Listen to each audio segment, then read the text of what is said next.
aslında. Biraz Azrail gibi çıktı benim karşıma. Kanka aileme, dostuma ve aşkıma selam söyleyin benden ne olur Allah aşkına. Dışım aydınlık, içim karanlık. Kör gözümle gördüğüm bir kördüğümdü aydınlık. Bir şaşkınlık içindeyim, büyük yalnızlık. Kayan bir yıldız gibi biz ağlayarak ayrıldık. Bir sen, bir ben ve bir de rapim vardı. Sen gittin, şimdi benden tek bir rapim kaldı. Çal kemancı kemanı, bu kemanın sesi durmasın. Bu şarkıyı dinleyip de ağlayanlar susmasın. Her gün aynı, bugünün farkı yok ki dünden. Bugünden sonra şahit olsun gökyüzünden. Kayan yıldızlar ve batan güneş gülüm. Benim mekanım gurbet, çünkü ben korkmuyorum ölümden. Mekanı gurbet, kanka sabret. Daha güzel günler gelir elbet. Sabrın sonu hep senamet. Biter bir gün bu hasret. Biter bir gün bu dert, Fırat durma sen devam et. Mekanı gurbet, kanka sabret.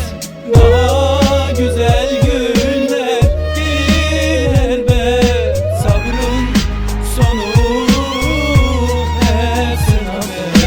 Biter bir gün bu hasret. Biter bir gün bu dert, Fırat durma sen devam et. Ellerimin tuttuğu bu karamsarlık nedir? Halim sefil iliklerime kadar işlemiş bu zehir. Gurbette olsan da ne olur çekme elini yarim. Yüzünü merak etmişimdir muamma cennetin. Derdimin dermanı, derdinin ta kendisi. Ne olurdu sanki alıp götürsen beni, ha gayret dedim, çabalarımla anlar belki. Sen de öğrendim hayatı fallardan seçmeyi. Gözlerinde gördüğüm bir yer var aklımda. Düşünüyorum unutmuşum yazdıkça hatırımda. Her satırda anılarım, aman tanrım unutamıyorum. Lanet olası kelamlarını aklıma kazıyorum.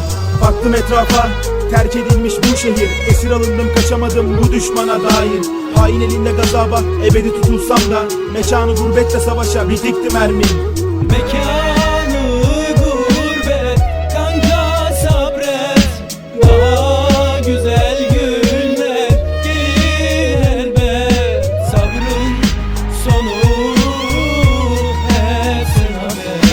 Biter bir gün bu hasret. Biter bir gün bu dert, Fırat durma sen devam et. Mekanı gurbet, kanka sabret.